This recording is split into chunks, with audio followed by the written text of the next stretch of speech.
Eric, when you get this message, can you please call me? Zoe was suspended from school today. This is what my ex-wife called me about one day about 8 years ago when Zoe was in junior high school. Turns out that Zoe was at her locker in between classes and she was trying to put some books in her book bag, and a friend was walking by. And as a way to say hi, she thought it'd be cool just to, boom, punch him square right in the crotch, which subsequently dropped her friend to the ground, and then he had to go to the ER for an evaluation. But I was really worried. Her mom and I were really worried because in this day and age of people filing lawsuits and getting really upset about things like this, we didn't know which way it was going to go. Fortunately, Zoe's friend knew that it wasn't anything mean, and I'm sure that he told his mom and dad, and they were probably like, it's fine, just as long as you're okay, everything's cool. Zoe felt pretty bad about it, but they cleared things up. And again, Zoe knew it was just, her friend knew it was just a joke. The only thing I knew is that Zoe had a good right cross. But the only consequence that Zoe actually got from this was that she was suspended from a couple of days at school as a matter of protocol. They knew that she wasn't even doing anything to be harmful. But that was Zoe in real life too. She never pulled her punches. And I'm talking about the kind of punches where commitment is made. A lot of times in life when we're faced with challenges and struggles and other things that come at us, we're unsure of ourselves, we're unconfident, and sometimes we're unwilling to actually get into the arena and face that challenge that's ahead of us. And look, I've been there. There have been many times in my life when I have been faced with a challenge that was so difficult that I backed away from it because I didn't have any confidence. I wasn't sure about anything. I didn't know what I was doing, and I certainly didn't want to face the fear of getting into the arena.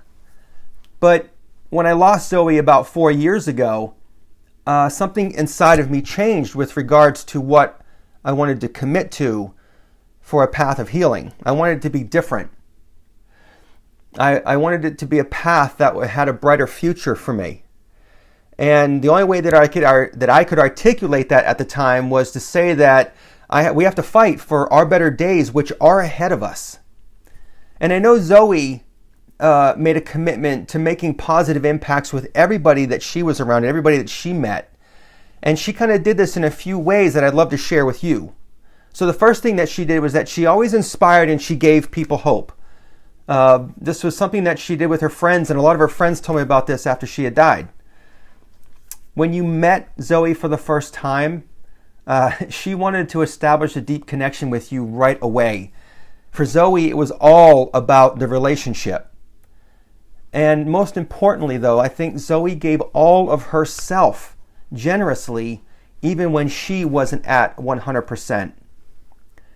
To me, those three things have left such a huge impact in our life that I feel like she's still throwing punches that are landing today.